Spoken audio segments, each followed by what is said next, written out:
자, 압도적 뉴스 콘텐츠 3프로 뉴스룸입니다. 안녕하세요, 이주호 기자입니다. 안녕하십니까, 류종훈 기자입니다. 우리도 삼행시 한번 해야 되는 거 아닙니까? 어떤 걸로 해야 뉴스룸. 되나요? 뉴스룸. 뉴 류종훈이 왔다. 스 스타가 되고 싶다. 룸 룸바 룸바. 네. 네. 자, 바로 뉴스 한번 들어가 보도록 하겠습니다.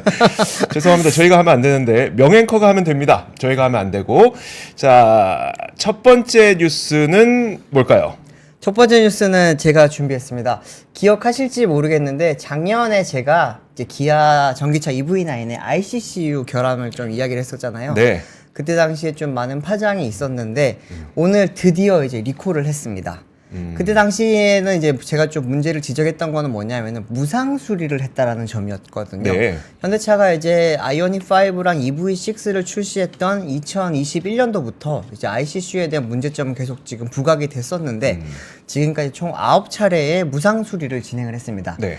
그런데 이제 이번에는 결국에는 이제 리콜을 했고요. 리콜 규모가 17만 대입니다. 17만 대. 17만 대. 17만 대는 이제 국내 이제 전기차 리콜 역대 사상 최대 규모이고요. 리콜과 무상 수리의 다른 점을 조금 뭐 비교를 하자면은 예. 방식은 똑같은데 결국엔 책임 소재입니다. 리콜 같은 경우에는 이제 안전상 문제가 이제 어느 정도 이제 인정이 됐고 네. 그렇기 때문에 이 부분에 대해서는 이제 회사가 책임을 지라는 게 지금 이게 리콜에 있는 거고 네. 무상 수리 같은 경우에는 안전에 대한 결함에 대한 뭐 책임을 크게 질 필요는 없다라는 거 그런 의미거든요. 어떻게 보면 약간 뭐 좀 경미한? 네, 조금 네. 가벼운 그리고 이제 무상 수리는 좀 그런 거지만 리콜 같은 경우에는 조금 다릅니다. 이거는 이제 지켜야 되는 거고 안 지켰을 경우에는 다른 뭐라 그럴까요? 다른 뭐 제재도 많이 들어오게 되고 네. 이런 건데 어떤 건지 조금 설명을 드리자면 화면을 한번 띄워주시면 좋겠는데요. 네. 띄워주시면은 자. 이제 EV9이라든지 아이오닉 5에 들어가는 eGMP라고 하는 플랫폼 모습입니다. 이게 여기에서 지금 하단에 보시면 ICCU라고 써 있는데 이게 이제 보면 조그마한 상자 같은 게 하나 있죠. 네. 뒷부분에 네. 저게 이제 바로 통합 충전 제어 장치라고 하는 겁니다. 이거 같은 경우에는 이제 완속 충전을 할 때 주로 쓰이는 건데 거기에 들어오는 이제 그 AC와 DC를 컨버팅 해주는 기능이 있고요. 네. 또 하나는 이제 V2L 기능이라고 해서 이제 최근에 보면은 이 차량들 같은 경우에는 자동차 배터리에 있는 전기를 외부로 뺏어 쓸 수 있는 예를 들면 캠핑을 가서 네. 전자레인지를 돌린다거나 에어컨을 쓴다거나 TV를 외부 볼 때. 발전기처럼 쓸 수 있는. 그렇죠. 네. 그렇게 쓸 수 있는 기능을 하는 게 바로 저기 이제 ICCU의 기능 중에 하나고요. 또 하나는 전기차도 12V 배터리가 들어갑니다. 그렇다고 하더라고요. 네. 그러니까 전기차 배터리 많으니까 12V 안 들어갈 줄 알았는데 그거 들어간다면서요? 네, 하이브리드 들어가고 전기차도 들어가요. 왜냐하면은 지금 저기 들어가 있는 배터리 같은 경우에는 고전압 배터리입니다. 네. 고전압 배터리 같은 경우에는 이게 시동을 쓴다든지 아니면 전장 시스템을 쓰게 되면은 전압이 워낙 세기 때문에 이상이 생길 수 있습니다. 그러다 보니까 12V 배터리를 통해서 시동을 걸게 되고 또 전장 시스템을 이렇게 구동을 시키는 건데 이 12V 배터리 같은 경우에는 충전을 해줘야 돼요. 그러네요. 일반 차량 같은 경우에는 계속 달리면서 네. 자동으로 충전이 되는데 전기차 같은 경우에는 이 따로 충전을 시켜줄 필요가 있거든요. 그 아까 말씀하셨듯이 제너레이터 역할을 하는 게 ICCU고 거기에 이제 그 가져오는 발전기 역할을 하는 거죠. 그러면은 쉽게 생각하시면은 이제 고전압 배터리에 들어있는 전기를 ICCU를 통해서 12V를 충전을 시키게 됩니다. 그러면 이제 ICCU가 문제가 생겼을 때 소비자가 느끼게 되는 결함은 어떤 것들이 있는 거예요? 굉장히 많습니다. 일단은 아까 말씀드렸던 12V 배터리가 예를 들어서 충전이 안 되잖아요. 네. 그러면 시동이 안 걸려요. 음. 그리고 이 ICCU에 이상이 있으면 완속 충전이 안 될 수도 있습니다. 이게 급속 충전을 많이 쓰실 것 같지만 실제로는 완속 충전을 굉장히 많이 쓰거든요. 그렇기 때문에 완속 충전이 안 되면 뭐 전기차를 사실상 못 탈 수도 있는 거고요. 또 하나는 이제 ICCU의 소프트웨어에 문제가 생기면은 네. 가다가 차량이 꺼질 수가 있습니다. 이게 왜냐하면은 전력에 이상이 생겼다고 판단을 해서 이 전기차 배터리에서 오는 전력을 차단시켜 버리거든요. 네. 그러면 차가 가다가 서는 거예요. 지금 아직까지는 그로 인한 뭐 사고가 뭐 지금 크게 일어난 적은 없기는 한데 이게 사고가 날 가능성이 굉장히 높거든요. 제가 예전에 뭐 보면은 이 ICCU 이상이 떴다라고 했던 화면을 몇 가지 보여드렸었는데 네. 보시면은 잠깐 띄워주십시오. 어. 이렇게 지금 화면처럼 이렇게 계기판에 이런 게 뜨게 됩니다. 이런 빨간색으로 지금 긴급한 상황이니까 정차해라 안전한 곳으로 가라라고 해주는데 저때 잘 이동이 안 될 수도 있다라는 거죠. 그러면은 사고가 날 수도 있기 때문에 그런 여러 가지 위험이 있습니다. 그럼에도 불구하고 지금까지 현대차 그룹에서는 ICCU에 대해서 무상 수리만 계속했던 거죠. 네. 근데 무상 수리를 하다가 마침내 이번에 17만 대를 리콜합니다. 리콜을 하는데 제가 굉장히 기다렸거든요. 네. 근데 그 리콜 대상 차량들을 보고 좀 되게 황당했어요. 그래요? 왜냐하면은 지금 작년에 가장 크게 문제됐던 차량이 EV9이라고 말씀했잖아요. 네. EV9이 빠졌습니다. 지금 화면에 떠 있듯이 아이오닉 5 66,000대, 아이오닉 6 10,000대, 뭐 EV6 53,000대 이렇게 해서 총 17만 대인데 지금 빠진 차량이 EV9만 빠진 게 아니에요. 네. EV9뿐만이 아니라 코나 일렉트릭 그리고 이제 니로 EV 같은 최근에 나왔던 전기차는 전부 다 이 ICCU가 들어가 있습니다. 네. 현대차가 자랑하는 V2의 기능이 굉장히 지금 소구 포인트가 되는데 그걸 쓰기 위해서는 ICCU가 필요하거든요. 근데 이게 지금 이렇게 이런 많은 차량들이 빠지다 보니까 여기에 대한 또 소비자들의 불편이라든지 위험은 어떻게 할 거냐라는 지금 네. 지적도 많이 나오고 있고요. 전문가들은 좀 우려하는 부분 중에 하나가 이게 국내에서 결국에는 지금 현재 시작된 건데 네. 지금 이번에 국토부 리콜 대상 차량만 봤을 때는 글로벌리 판매된 차량을 다 합치면 한 5, 60만 대가 됩니다. 그런데 방금 말씀드렸던 EV9, 코나, 니로 이런 차량까지 다 만약에 리콜을 글로벌리 다 해야 되잖아요. 네. 그러면은 약 100만 대 가량의 차량이 리콜을 들어갈 수도 있습니다. 이 ICCU라는 게 아직까지도 현대차 그룹에서는 명확한 개선품을 내놓지 못하고 있어요. 네. 2021년도 때 먼저 문제가 됐고 아이오닉 6가 나올 때 개선품을 넣었다라고 현대차에서는 이야기를 했거든요. 네. 그런데 똑같은 문제가 계속해서 발생을 하고 있고 그렇기 때문에 실제로는 품번만 달라졌을 뿐이지 개선품이 아니었던 거예요. 네. 그래서 지금은 소프트웨어 업데이트를 통해서 계속 이 부분을 뭐 지금 보완을 하고 고치고 있다라고 하는데 이번에도 역시 소프트웨어입니다. 그렇기 때문에 확실한 개선품과 확실한 소프트웨어 개선 버전이 나와야지만 아무래도 이런 문제가 다시 발생하지 않지 않을까. 그럼 이거 리콜을 하게 되면 비용이 많이 들게 됩니까? 어떻게 됩니까? 이거 같은 경우에는 예전에 세타 엔진 혹시 네. 기억하시죠? 네. 그거는 뭐 엔진이 갑자기 불나고 터지고 했던 건데 그거는 수십조가 날라갔습니다. 그런데 이거는 이제 그 정도까지는 많이 안 들어요. 엔진보다는 확실하게 가격이 저렴하기 때문에 아무래도 조 단위까지는 안 갈 것 같고요. 네. 몇백억 정도 선에서 지금 마무리할 수 있을 거라고는 지금 보고 있기는 한데 과연 100만 대가 되면은 그렇게 되면 또 글로벌리 됐을 때 더군다나 미국 시장 같은 경우에는 또 이제 소송의 나라잖아요. 네. 그렇기 때문에 그런 문제까지 고려를 한다면은 비용이 얼만큼 늘어날지는 조금 상상하기가 힘든 상황입니다. 혹시 류종훈 기자가 얘기했던 대로 아니 이게 문제가 되려면 EV9도 문제가 돼야 되고 다른 다른 차종들도 문제가 된다는 거잖아요. 네, 근데 맞습니다. 그럼 그게 왜 빠졌는지에 대해서는 혹시 나온 게 있습니까? 아직까지는 뭐 니로랑 코나 같은 경우에는 뭐 충분히 리콜 그 뭐라 그럴까요? 신고가 많이 안 된 상황이라고 하고요. 네네. EV9 같은 경우에는 얼마 전에도 또 이제 소프트웨어 업데이트를 통해서 보완을 했다라고 이야기를 합니다. 그렇기 때문에 그 부분도 조금 더 지켜보고 나서 네. 그래도 똑같은 문제가 계속해서 발생한다면은 리콜을 하는 것도 검토를 하겠다라는 게 지금 입장이긴 한데 지금 뭐 많은 분들이 이 부분에 대해서 많이 불편을 겪고 있고 네. 계속해서 문제는 뭐 없어지지 않고 있습니다. 아까 사진 보여주신 것만 보더라도 진짜 수많은 분들이 지금 배터리 경고등이 떴었는데 네. 사실 뭐 우리가 일반 내연기관차야 배터리 경고등 뜨면 좀 비싸긴 하지만 12V짜리 그 납축전지를 네, 교체하기만 로켓 배터리 하면 같은 거? 네. 이거 드러내고 이거 새로 끼기만 하면 뭐 많이 들면 30몇만 원까지 들긴 하는데 네. 그게 되긴 하지만 지금은 이게 ICCU라고 하는 그 중요 장치의 네. 어떤 문제이기 때문에 지금 이게 리콜까지 갔다라는 그렇습니다. 소식이네요. 지금 뭐 BOCS님께서 지금 공급업체가 어딘가요라고 하는데 이거는 현대자동차 그룹 내에서 자체적으로 만들었고요. 네. 현대모비스, 현대차, 기아가 같이 만든 거고 또 이제 부품들은 또 여전히 역시나 이제 다른 또 중소 그 기업들로부터 이제 2차 밴더 2차 밴더를 통해서 많이 공급을 받았습니다. 근데 이제 그런 어떻게 보면 부품의 문제가 아니기 때문에 이건 아마 현대차 쪽에서 전체적으로 다 커버를 해야 되지 않을까 싶습니다. 네, 알겠습니다. 자, 다음도 자동차인데요. 이게 우리가 전기차에 대한 수요가 많이 둔화되고 있다는 이야기들, 그러니까 수요 성장률이 둔화된다는 이야기는 많이 들었는데 그나마 전 세계에서 성장률이 가장 빠르다고 여겼던 국가가 중국이었잖아요. 그렇죠. 근데 중국마저도 이제는 전기차 성장률이 좀 둔화될 것이라는 우려가 나오고 있습니다. 지금 중국 현지 언론이 맥킨지 차이나가 발표한 인사이트 보고서를 인용을 해서 2023년도에 전기차를 구매한 사람들 가운데 한 22% 정도, 10명 중 2명이죠.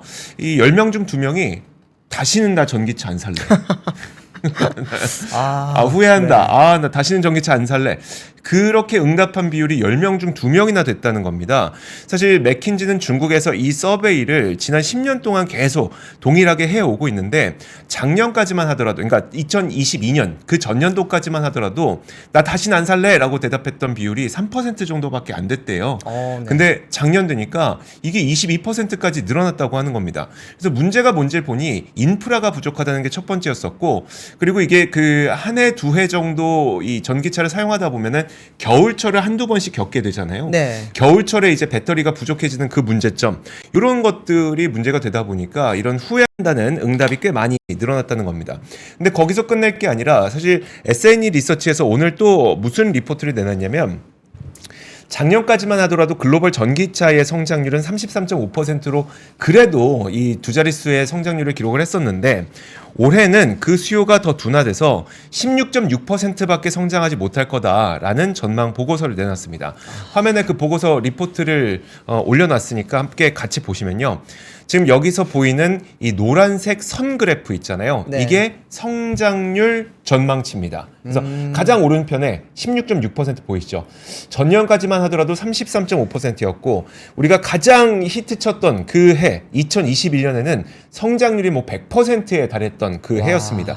네. 물론 시장이 커지면 커질수록 성장률은 낮아지는 건 맞긴 맞는데, 이 성장률이 낮아지는 속도가 너무나도 급격하게 일어나고 있죠. 그리고 이 전반적으로 여러분들이 갖고 있는 감정이 모두 비슷합니다.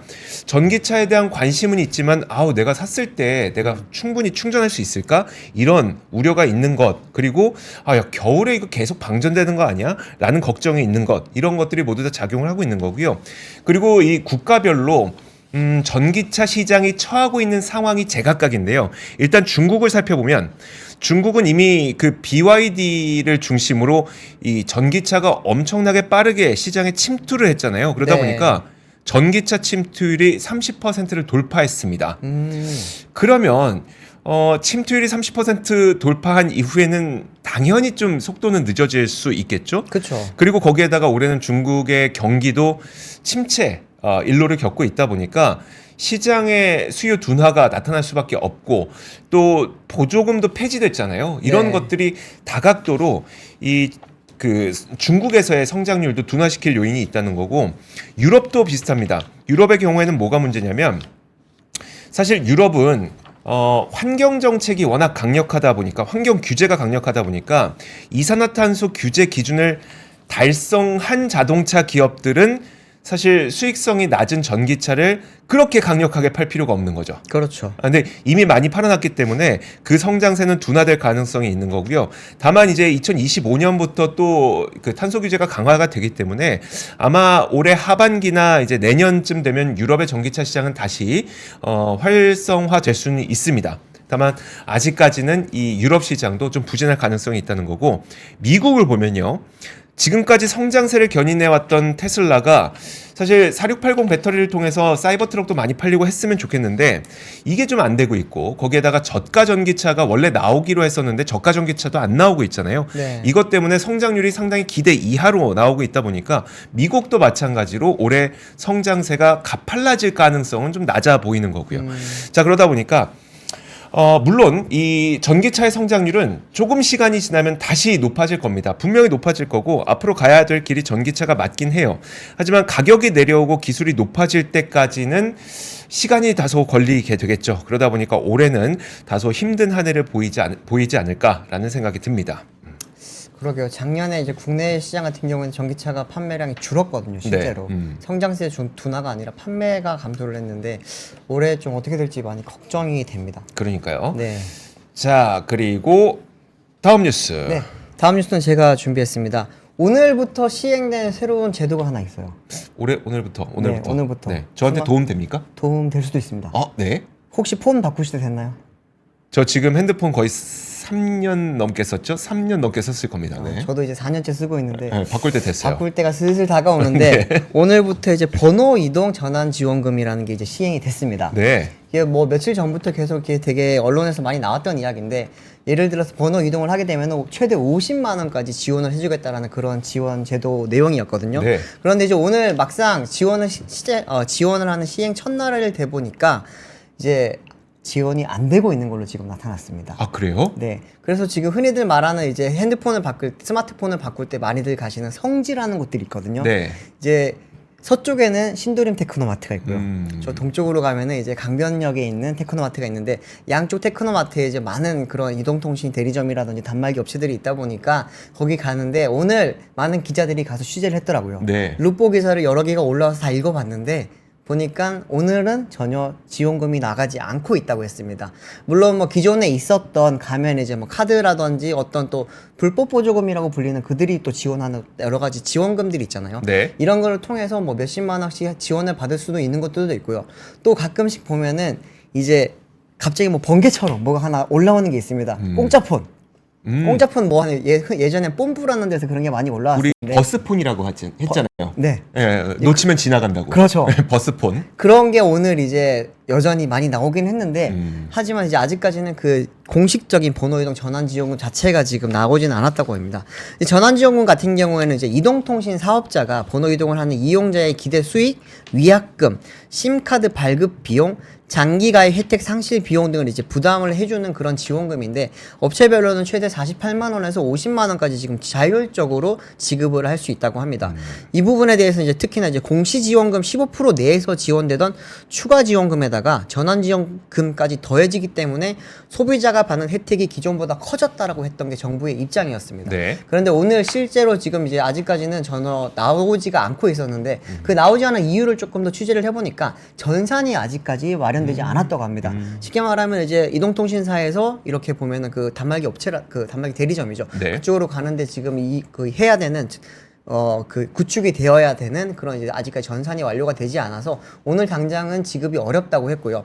아무래도 이번 주 내에는 어려울 수도 있고 주중에 이번 주에 무조건 그거를 완료를 시켜서 늦어도 다음 주부터는 이제 지원될 수 있도록 하겠다라는 게 지금 정부라든지 아니면 이런 또 이동통신사들의 그렇죠. 그런 이제 입장이라고 했습니다. 근데 이 부분에 대해서 지금 역차별 논란이 조금 며칠 전부터 계속 이야기가 나오고 있습니다. 네. 왜냐하면 번호 이동을 해서 지원금을 주는 곳이 대부분이 이제 통신 3사거든요. 네. 우리가 흔히들 아는 KT, SKT, 그렇죠. U+인데 그러다 보니까 이제 알뜰폰 쪽에서는 이게 이제 기존 고객들이 다 뺏길 수도 있다라는 그런 좀 우려감이 있습니다.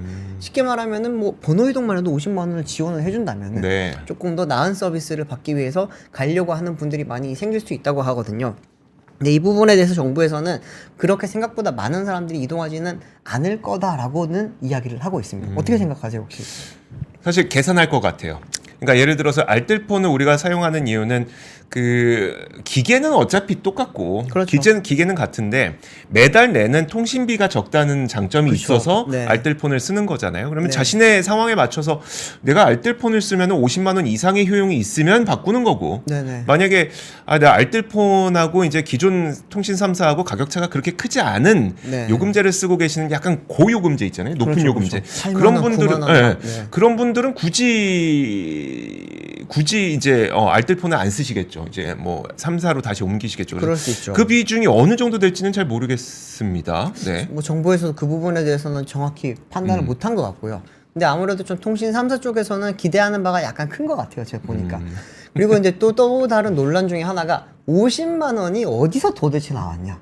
산출 근거가 뭐냐 도대체. 네. 근데 정부에서는 아까 말씀드렸듯이 뭐 여러 가지 그런 뭐 비용들을 합해 보니까 50만 원 정도면 될 것 같다고 했는데 장기 가입 혜택에 대해서 상실 비용은 그러면 도대체 얼마냐? 그렇죠. 라고 하는 그런 이제 어떻게 보면 약간 정성적으로 지금 판단할 수 있는 그런 부분에 대한 기준이 명확하게 안 나오다 보니까 알뜰폰 가입자들도 그렇고요. 또 이제 뭐 막상 옮기려고 했는데 50만 원 가지고 계산을 해보니까 네. 크게 이익이 없다라는 이야기도 지금 많이 나오고 있거든요. 그러다 보니까 이 부분에 대해서도 좀 더 명확하게 해야지 뭐 옮기는 분들도 조금 더 많아지던가 할 거고 또 이런 논란도 좀 없어지지 않을까 생각이 듭니다. 네, 알겠습니다.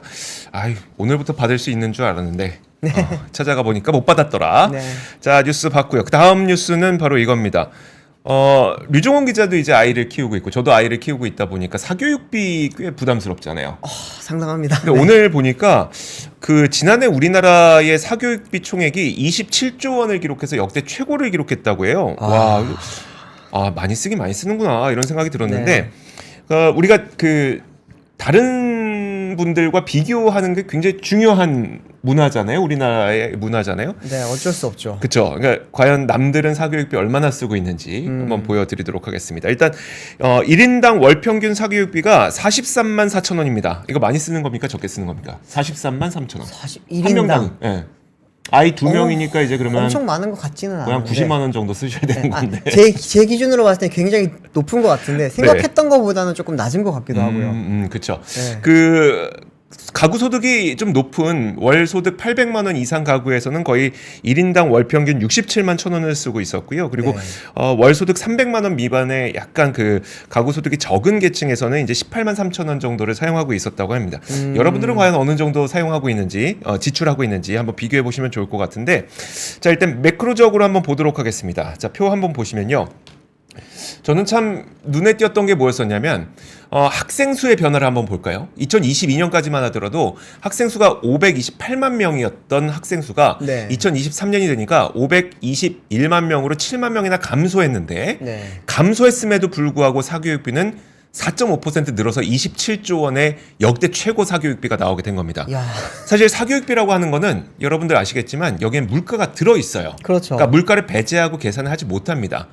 그러다 보니까 이 물가가 들어와 있지만 포함되어 있지만 그럼에도 불구하고 작년 물가 상승률 뭐 3% 정도 올라갔다는 점, 그리고 참여율이 늘어난 거, 그러니까 사교육에 얼마나 더 많이 사교육을 했는지 참여율이 늘어난 점을 봤을 때 실제 사교육은 더 많이 시킨 것으로 판단이 됩니다. 눈에 띄었던 몇 가지 점을 더 말씀드리도록 할게요.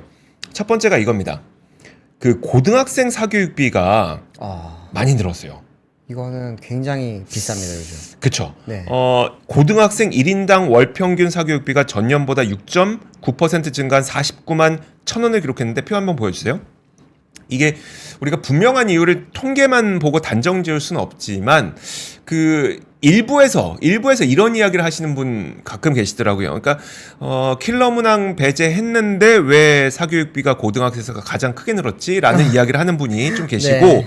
다음 거 한번 보도록 하겠습니다. 이거 표 한번 보여주시면 초등학생들의 사교육 참여율이 좀 늘었습니다. 초등학교.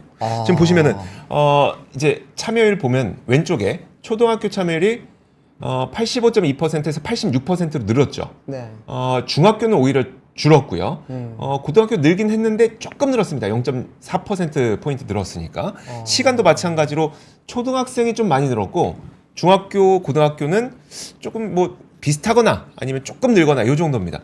아니 우리 어린 초등학생들 뭐 이렇게 괴롭히나 생각이 드는데 이게 알고 보니까 뭐가 있냐면 이제 맞벌이 부부들이 네. 퇴근하기 전까지 아이를 돌볼 수가 없잖아요. 그렇죠. 그러다 보니까 그 퇴근 전에 학원 뺑뺑이를 돌리느라 네. 사교육비가 많이 늘었다라고 하는 겁니다. 그래서 이거는 사실 사교육이 늘었다는 것도 분명히 있겠지만 돌봄 시스템이 부족하다는 게 좀 작용했다. 그렇습니다. 라고 볼 수 있을 것 같네요. 보는 게 맞을 것 같습니다. 사실 사교육비라고 하는 게 늘어나겠죠. 네. 줄어들 리는 없죠. 늘어나긴 늘어나겠지만 사실 그럼 올해는 어떻게 될 것이냐. 올해는 또 의대 증원 이슈 때문에 많은 분들이 나 그럼 다시 공부해서 의대 갈래라고 하는 수요가 굉장히 많이 늘어나고 있잖아요. 난리 납니다, 이런 걸 진짜. 봤을 때 올해 사교육비 증가율도 왠지 만만치 않을 것 같다. 올해 더 늘 것 같아요. 네, 보니까. 왠지 만만치 네. 않을 것 같은 그런 느낌이 듭니다. 물론 저희가 이제 2025년 초에 다시 한번 그 통계가 나오는 걸 봐야 되겠습니다만 네. 아마도 올해도 꽤 많이 늘지 않을까 싶습니다. 잘 생각해 보면 이렇게 출산율이 낮아지니까 네. 사교육이 점점 없어질 거다. 원래 그 사업이 그래서 망할 거다. 이런 네. 이야기 많았잖아요. 맞아요.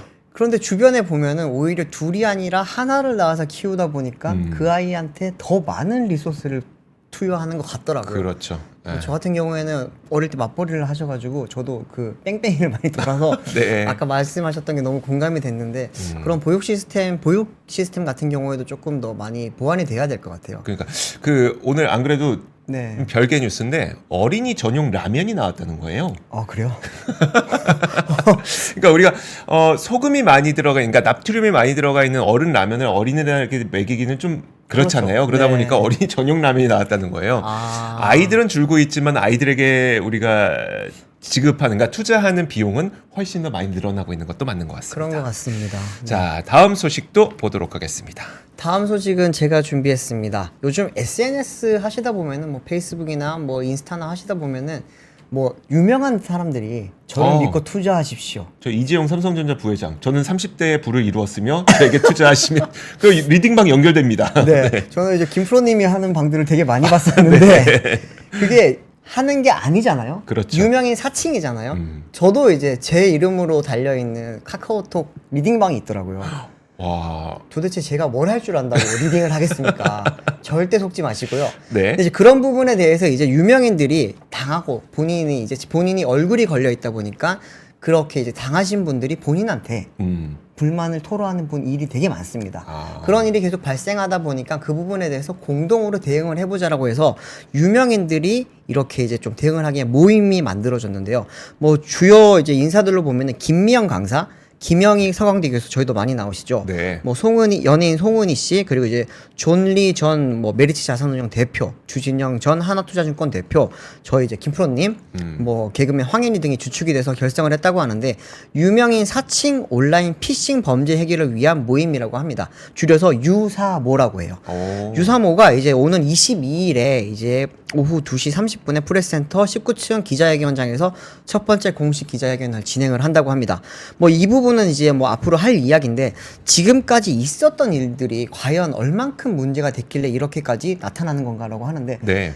이런 사칭 피해범위 규모가 한 어느 정도 될 거라고 혹시 생각이 드시나요? 사실 제가 보도를 본 적이 없어서 이게 그렇게 큰가? 그러니까 네. 그것도 그렇고 누가 이걸 믿지라는 생각이 저는 먼저 들거든요. 근데 네네. 피해가 꽤 큽니까? 이게 경찰청에서 지금 최근에 지금까지 집계된 그런 사칭 피해 신고를 그 한번 합산을 해보니까 네. 총 피해 규모가 1,200억 원이라고 합니다.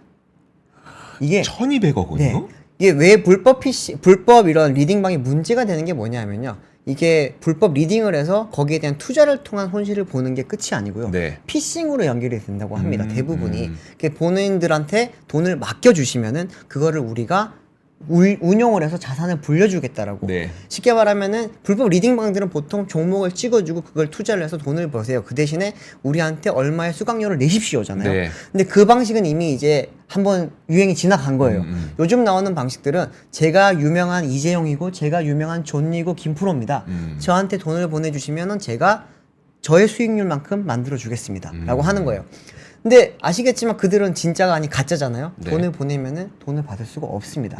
그런 피해 상황이 지금 경찰청에서 지금 집계가 된 게 총 피해 규모가 200억 원이라고 하고요. 이게 단순히 이제 이런 피해자들뿐만 아니라 잠재적 피해자들이 계속 나타나고 있고 네. 유명인들이 점점 많아지고 있어요. 특히나 요즘 유튜브 같은 이런 채널들에서 유명한 사람들이 점점 대중들과 소통하는 시간이 많아지다 보니까 네. 이제 일반 사람들도 그러면 저 사람에 대해서 조금 친근감도 생기고 믿을 수가 있겠다라고 해서 돈을 맡기는 일들이 점점 많아지고 있다고 합니다. 사실 이런 것들은 플랫폼 업체들에서도 좀 책임 갖고 어떻게 없애려고 하는 노력이라도 있어야 되지 않을까라는 생각이 듭니다. 네. 사실 저도 유튜브 보면서 그 관련된 그 광고들을 굉장히 많이 보게 되는데 사실 우리나라의 이용자들과 함께 살아가는 플랫폼 아닙니까? 그러면은 그렇죠.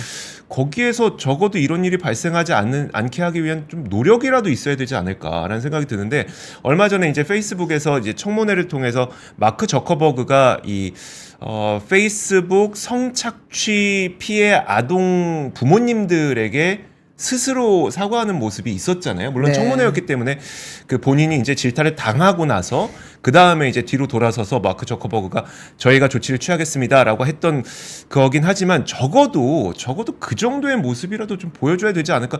사실 우리나라에서 구글이 이런 일이 발생했을 때 반응했던 적이 있었나요? 없습니다. 전혀 없습니다. 메타도 전혀 없었고요.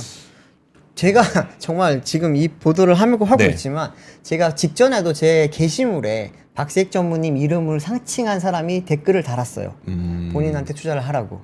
바로 신고를 하고 지웠는데 그런 일들이 정말 실시간으로 발생을 하고 있는데 플랫폼 업체들 뭐 구글, 메타뿐만이 아니라 카카오라든지 이런 쪽에서도 사실은 굉장히 미온적으로 대응을 하고 있습니다. 네. 이 부분에 대해서는 조금 뭐 강력한 조치가 있거나 아니면 정부 차원에서라도 이 부분을 좀 강제를 할 수 있는 방안이 있어야 되지 않을까 그런 생각이 좀 많이 들고 있습니다. 그 이 돈 보내라는 것까지는 그래도 네. 못 믿으면 안 보내는 분들이 많잖아요. 내가 그렇죠. 널 뭘 알고 너에게 돈을 보내. 하지만 그런 수법들이 있거든요. 그러니까 그들만의 가짜 HTS 만들어서 그 계좌로 보내라는 거. 그러면 네. 이제 내가 보낸 금액만큼 그들이 만든 HTS에서는 계좌에 돈이 있는 것처럼 찍히거든요. 네네. 그럼 거기에서 이제 매매를 하게 되면은 그 매매 내역도 이제 보이게 되고, 하지만 그 돈은 이미 사라져 있는 상태거든요. 그러니까 이런 부분들도 여러분 조심하셔야 됩니다. HTS 만약에 새로 깔아야 된다라고 하면 그건 무조건 거의 사기라고 보시면 돼요. 그냥 합성해서 그냥 사기 치는 거네요. 그렇죠, 진짜. 그렇죠. 그래서 그렇습니다. 네. 조심하셔야 될 것 같고요. 다음 뉴스 보고 보겠습니다. 자, 다음 뉴스는 요즘에 사과값이 너무나도 많이 올라가고 있습니다. 금사과죠, 금사과. 네. 금사과도 아니고.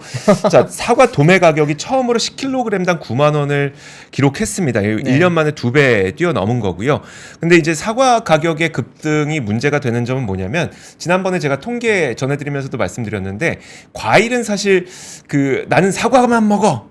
난 귤은 절대 안 먹어. 이럴 수가 없습니다. 그래서 그렇죠. 만약에 과일 사과가 비싸지면은 대체적으로 이제 귤이라는 그 과일, 특히 이제 겨울이다 보니까 귤이 많이 나니까 귤을 먹게 되고, 그러면 귤에 대한 수요가 갑자기 증가하게 되면서 귤 가격이 같이 올라가게 되는 현상이 나타나게 되거든요. 그래서 네. 무슨 말씀이냐면, 결국 과일이라고 하는 거는 하나의 가격이 급등하게 되면 줄줄이 연쇄적으로 다른 과일도 가격이 올라간다는 걸 말씀을 드리는 겁니다.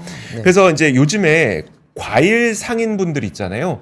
너무 비싸다 보니까 손님들이 안 와서 오히려 과일 썩혀버리고 많은 피해를 또 입고 있다고 합니다. 최근에 근데 그 사과와 관련해서 사과 논란이 있었는데, 이게 어떤 맥락이 있었는지를 하나 좀 말씀드릴게요.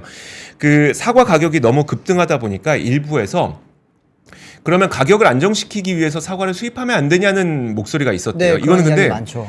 이건 근데 거의 되게 하면 안 되는 일 가운데 하나라고 보시면 됩니다. 그러니까 일단 그래서 주무부처인 농림축산식품부도 일단 반대했고, 당연히 농업계의 반발도 극심했었는데, 사과가 왜 수입하면 안 되는지 보면 수입 금지 품목입니다. 왜냐하면 병해충 때문에 사과가 안 좋아질 수가 있는, 이게 무슨 문제냐면, 만약에 병해충이 외국에서 우리나라로 들어온다고 쳐요. 그러면 네. 사과의 생산성이 떨어지는 건 둘째치고, 이 병해충은 과일을 사과만 감염시키진 않잖아요. 다른 과실까지 옮겨가게 되면서 전체적인 문제를 일으킬 수가 있어요. 또 외국에서 들여오는 병해충의 경우에는 우리나라에 없었던 병해충의 가능성이 높기 때문에 다른 과일들이 버티기가 굉장히 힘듭니다. 그렇겠네요. 그래서 만약에 그렇게 되면 우리나라에서 생산해서 해외에 수출하는 과실에까지 문제가 발생할 수 있어요. 그건 좀 큰 문제네요. 네, 그래서 이 외국 병해충이 들어오는 것을 막기 위해서 사과 수입 자체가 금지가 되어 있습니다. 몇 가지 품목들이 있어요. 그런데 그렇기 때문에 이거 그 수입 자체가 금지가 되어 있는데, 또 한 가지 문제가 뭐냐면 수급이죠, 수급. 사과라고 하는 거는 이 사과는 다년생 작물입니다. 네. 그래서 한 번 심으면 최소 10년에서 20년까지를 경제 수명으로 보거든요. 그러면 한 번 심어놓고 10년 동안 이제 수확하고 이런 건데, 그러면 지금 수급을 조절하기 위해서 심어도 4년에서 5년 후에나 그 수급이 적용이 된다는 거죠. 그렇죠. 그래서 사과의 경우에는 1년 단위로 수급을 정할 수가 없는 거예요. 그러다 보니까 사실 이제 이 다른 국가에서, 그러니까 우리나라에서도 농협이 수급 조절을 하고 있긴 한데, 키위 브랜드 제스프리 아시죠? 알죠. 네. 제스프리는 이 협동조합입니다.